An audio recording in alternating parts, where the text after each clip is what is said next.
یہ دو چیزیں ہیں جس کے اوپر بڑی بڑی جنگیں ہوتی ہیں، خون خرابے ہوتے ہیں، لیکن میرا ان لوگوں سے سوال یہ ہے، اور میں یہی بات کرنا چاہتا ہوں کہ حقیقت آزادی کو بھی دنیا نہیں سمجھتی اور حقیقت وطن کو بھی دنیا نہیں سمجھتی۔ آزادی کیا ہے اور وطن کیا ہے؟ آزادی کے پیغام کو بھی نہیں سمجھتے، وطن کو بھی نہیں سمجھتے کہ وطن کہتے کسے ہیں۔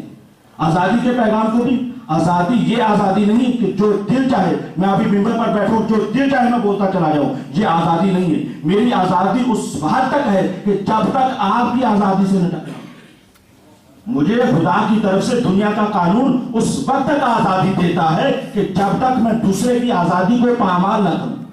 یہ حد آزادی ہے، لیکن اس سے بڑھ کر اگر کوئی آزادی چاہے گا تو وہ آزادی نہیں کہلائے گی۔ اور اسی طرح سے وطن کی محبت، اب وطن سے کیا مراد ہے؟ اچھا یہ میرا سوال ہے آپ لوگوں سے، یعنی وطن سے کیا مراد ہے؟ یعنی ایک علاقے کا ہونا، ایک جیسا لباس پہننا، ہم زبان ہونا، یہ دنیا میں یہی تصور پایا جاتا نہیں کہ یہ میرے علاقے کا ہے، یہ فلاں زبان بولتا ہے میں بھی وہی بولتا ہوں لہٰذا یہ میرے علاقے کا ہے، ان کا یہ لباس ہے ہمارا بھی یہ لباس ہے، وہ زمین کے اس خطے کا ہے میں بھی اس خطے کا ہوں، یہی دنیا میں تصور پایا جاتا نہیں کہ وطن یہی ہے۔ لیکن میں یہ پوچھنا چاہتا ہوں، میں آپ پر نہیں، میں اپنی بات کرتا ہوں، اگر خدا نہ خواستہ میں اسرائیل کے علاقے کسی میں پیدا ہوتا تو کیا اس کی محبت میرا نصف ایمان کہلاتی؟ یہی کہا جاتا ہے نا کہ حب الوطن نصف الایمان، وطن کی محبت نصف ایمان ہے، تو کیا ایسے غاصب حکمرانوں کی حکومت میں بسنا، اس زمین پر خطے میں رہنا، کیا یہ میرے محبت میرے ایمان کی دلیل ہوتی؟ تو کیا اس کو کہا جا سکتا ہے کہ یہ وطن ہے اور وطن کی محبت نصف ایمان ہے؟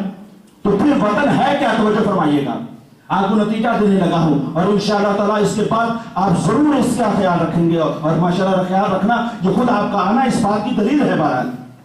لیکن یہ ہے کہ وطن ہے کیا؟ توجہ فرمائیں، وطن ہے میرا ایمان، اللہ اکبر، میرا وطن میرا ایمان ہے، اور میرے اس وطن کی وسعت اتنی زیادہ ہے، توجہ رہے ہر آدمی کی، میرے اس وطن کی، آپ جانتے ہیں ہر ملک کا ایک باؤنڈری لائن ہوتی ہے، اس سے باہر دوسرا ملک شروع ہو جاتا ہے، وہاں کے لیے آپ کو ویزا چاہیے، وہاں کو آپ کو اجازت چاہیے، لیکن جو میں آپ کے سامنے ایمان اور وطن کا تصور پیش کرنے جا رہا ہوں اس کے اوپر توجہ فرمائیں گے۔ میرا وطن میرا ایمان ہے، اور اس وطن کی وسعت اتنی زیادہ ہے کہ دنیا کے کونے میں کہیں بھی بسنے والا مومن میرا ہم وطن کہلاتا ہے۔